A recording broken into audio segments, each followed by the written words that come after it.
केउ बासनरे रांधि खाइबा भल आलुमिनियम स्टील पित्तल ना माटी केते स्वास्थ्यकर माटी पात्रर खाद्य आलुमिनियम स्टील बासनरे रांधिबा समय खाद्य अनेक थर जली जाय थाए किंतु कम निआरे एक माटी पात्ररे सठिक भावरे रंधा जाय पारे।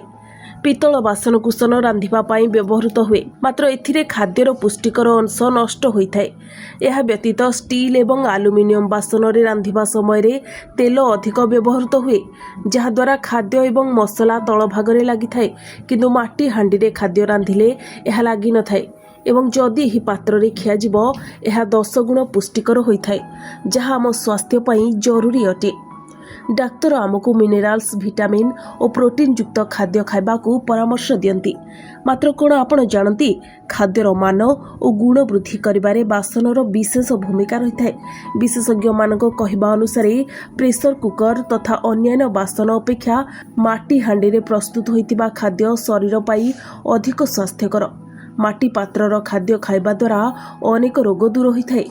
खाद्य धीरे धीरे प्रस्तुत हेले ताहा शरीर पाई अधिक लाभप्रद मात्र अन्यान्य बासन प्रस्तुत होतिबा खाद्यरू अधिक प्रकार पोषक तत्व मिल पारेनी।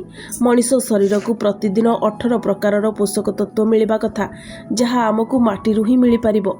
प्रेशर कुकर आलुमिनियम अटे और यह स्वास्थ्य पाई विपदपूर्ण।